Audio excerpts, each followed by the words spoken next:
Hello friends, कैसे हैं आप सभी। बिहार रिजल्ट टारगेट में एक बार फिर से आप सभी का बहुत बहुत स्वागत है। दोस्तों, आज हम लोग एक बार फिर से डीएलएड एंट्रेंस एग्जाम 2022 के लिए जनरल साइंस यानी जीएस और जीके से जितने भी इम्पोर्टेंट प्रश्न है और जो आपके एंट्रेंस एग्जाम में इन दोनों से आने वाले हैं, उन सभी प्रश्न को A to Z क्लियर और कवर करेंगे, ताकि आपके डीएलएड एंट्रेंस एग्जाम में इनसे संबंधित एक भी प्रश्न आपको न छूटे और आपके एंट्रेंस एग्जाम में बेहतर से बेहतर रिजल्ट आ सके। तो चलिए आज की इस महत्वपूर्ण सेशन को शुरू करते हैं। इससे पहले जान लीजिए अगर आप लोग पहली बार बिहार रिजल्ट टारगेट पे आए हैं तो चैनल को जरूर सब्सक्राइब कर लीजिएगा, ताकि आपके डीएलएड एंट्रेंस एग्जाम में जीके और जीएस से संबंधित जो भी या किसी भी सब्जेक्ट में आपको अगर क्वेश्चन पूछ दे जो कि आपकी एंट्रेंस परीक्षा की दृष्टि से इम्पोर्टेंट हो, तो उनका तैयारी आपको इस चैनल पर सकुशल कराया जाएगा। इस चैनल पर आपको सीटेट, बीएड और डीएलएड की जितने भी इम्पोर्टेंट क्वेश्चन है उन सभी प्रश्नों की तैयारी करवाई जाती है। तो चलिए शुरू करते हैं। यहाँ पे एक एक प्रश्न आपके डीएलएड और बीएड सीटेट एंट्रेंस परीक्षा की दृष्टि से इम्पोर्टेंट है, तो आप लोग एक एक प्रश्न को जरूर क्लियर कर लीजिए। यहाँ पे आपको जीके जनरल नॉलेज और जीएस जनरल साइंस दोनों संबंधित प्रश्न है, आप लोग देख भी सकते हैं। ठीक है, यहाँ पे आपको साइंस से भी संबंधित है, जनरल साइंस से भी संबंधित है, और यहाँ पे जो है जीके से भी संबंधित है। दोनों से संबंधित प्रश्न है जो कि बहुत इंपॉर्टेंट है। देखिए प्रश्न कह रहा है यहाँ पे जो सलमान रुश्दी जो है किस क्षेत्र से संबंधित है, तो आप लोग याद रखिएगा सलमान रुश्दी जो है लेखन क्षेत्र से संबंधित है। यहाँ पे आपको A to Z प्रश्न का आंसर सामने में दिया गया है, तो आप लोग जो है सभी के सभी प्रश्नों को A to Z आप लोग अपनी कॉपी में नोट कर लीजिए। ठीक है, अब देखिए प्रश्न दूसरा है, परमाणु का रासायनिक गुण किस पर निर्भर करता है। तो देखिए परमाणु का जो रासायनिक गुण होता है वो परमाणु क्रमांक पर निर्भर करता है, ये भी आप लोग याद रखिएगा। देखिए ओलंपिक 2020 का आयोजन कहाँ होगा यानी हुआ था, ठीक है, तो ये टोक्यो में हुआ था, ये भी आपको जनरल नॉलेज में पूछ सकता है। ठीक है, ये तो चलिए नेक्स्ट प्रश्न को हम लोग बढ़ते हैं। नेक्स्ट प्रश्न आपका, कोई धातु जिसे तार के रूप में आहरण कर सके उन्हें क्या कहते हैं। देखिए कोई वस्तु है जिसे तार के रूप में आहरण कर सके उन्हें क्या कहते हैं, तो तन्य कहते हैं। तन्य इसको हम लोग या फिर इसको हम लोग आघात वर्ध्य कहते हैं, आघात वर्ध्य कहते हैं। ठीक है, आघात वर्ध्य का मतलब होता है किसी भी वस्तु को पीट करके या फिर खींच करके लंबी चादर बनाया जा सके, तो इन्हें हम लोग आघात वर्ध्य कहते हैं। ठीक है, लेकिन जिसे हम लोग आहरण कर सके उन्हें हम लोग तन्य कहते हैं। तन्य का मतलब हुआ कि किसी वस्तु को खींच करके एक पतली तार के रूप में बना देना, तो इसका आघात वर्ध्य और तन्य होता है। तन्यता का मतलब होता है जैसे सोना है, तो 1 ग्राम सोना से 200 मीटर लंबी तार बनाया जा सकता है, 2 किलोमीटर का। ठीक है, तो ये होता है जो ये तन्य होता है। ठीक है, तो चलिए देखिए मानव अधिकार दिवस कौन से दिन मनाया जाता है। तो मानव अधिकार दिवस जो है वो 10 दिसंबर को मनाया जाता है, ये आप लोग याद रखिएगा। मानव अधिकार दिवस जो है वो 10 दिसंबर को मनाया जाता है, तो आप लोग भूल मत जाइएगा, मानव अधिकार दिवस 10 दिवस को मनाया जाता है। दूसरी नंबर का प्रश्न आप सभी के लिए, भारत में बनाई गई पहली चलचित्र कौन थी। तो भारत में बनाई गई जो पहली चलचित्र थे वो राजा हरिश्चंद्र थे, ये भी आपके सामने में आंसर है। अगर आप लोग किसी भी सब्जेक्ट का पीडीएफ चाहते हैं तो आप लोग हमारे व्हाट्सएप नंबर पे मैसेज कीजिए, जो कि आपके सामने में दिया गया है। चलिए शुरू करते हैं आगे। देखिए बिरजू महाराज किस नृत्य कला से संबंधित है, तो आप लोग याद रखिएगा बिरजू महाराज जो है वो कथक नृत्य कला से संबंधित है, इसको आप लोग भूलिएगा नहीं। ठीक है, देखिए अब देखिए किस ग्रह पर सर्वाधिक उपग्रह है, तो ये बृहस्पति पर सर्वाधिक उपग्रह है, ये भी आप लोग 100% याद कर लीजिएगा।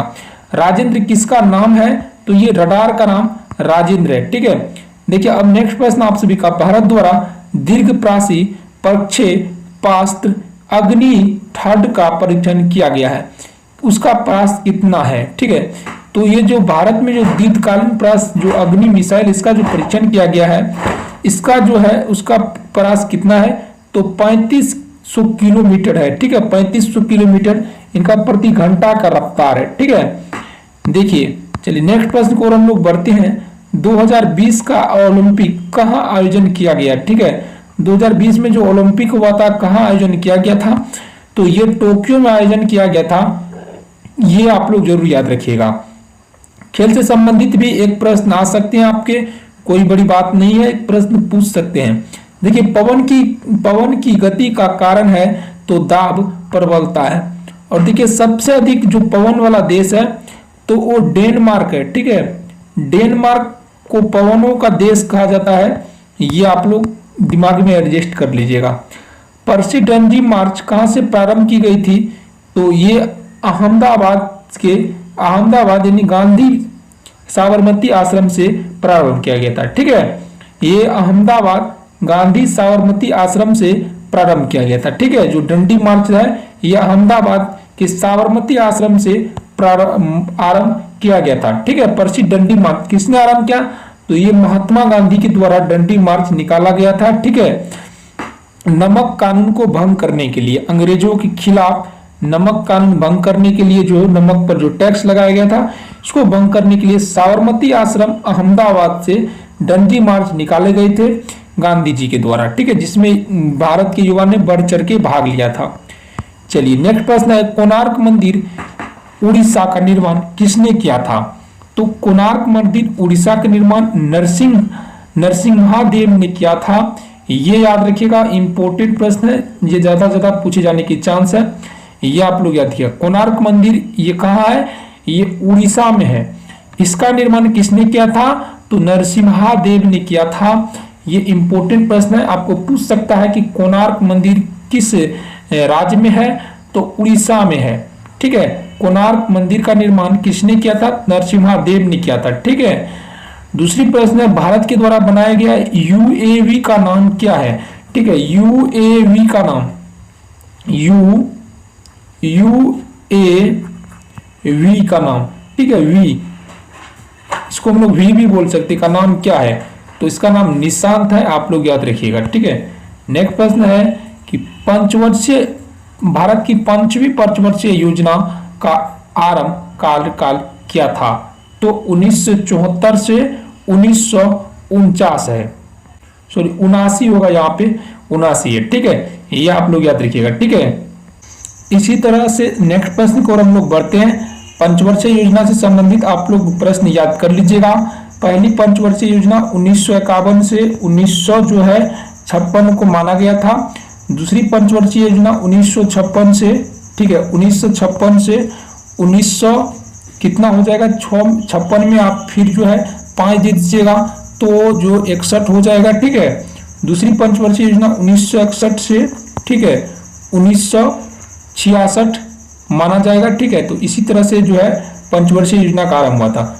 देखिए अब देखिए जो है नेक्स्ट प्रश्न है, श्री रामनाथ कोविंद भारत के कितवें राष्ट्रपति थे, तो श्री रामनाथ कोविंद भारत के 14वें राष्ट्रपति हैं। ठीक है, चलिए नेक्स्ट प्रश्न है, सूर्य के सबसे नजदीक ग्रह कौन सा है, तो सूर्य के सबसे नजदीक ग्रह है शुक्र है, आप लोग इनको याद जरूर कर लीजिए। नेक्स्ट प्रश्न है, न्यूट्रन की खोज किसने की थी, तो ये चैडविक ने किया था।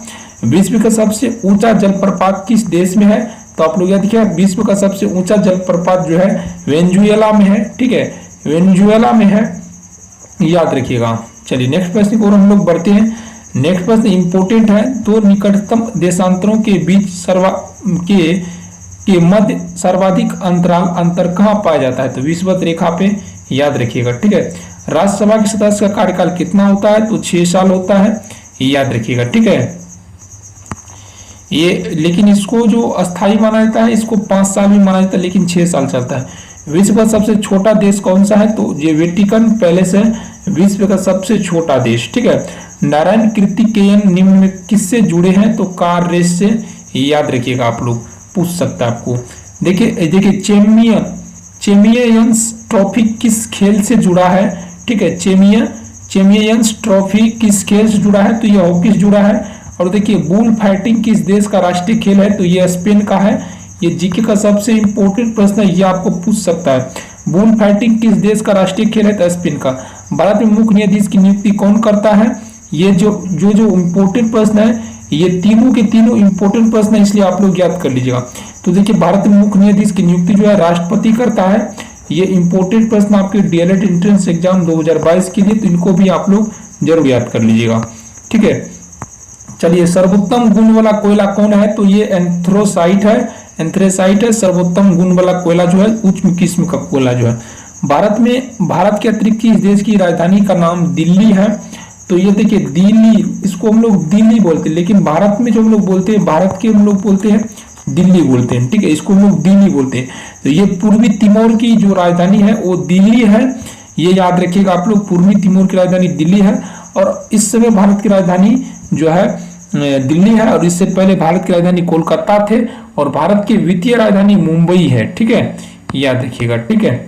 चलिए अब देखिए निम्नलिखित में कौन सा देशांतर अंतरराष्ट्रीय तिथि रेखा का जो है सन्निकटता से अनुसरण करता है, तो ये 180 डिग्री पूर्व के से और पश्चिम।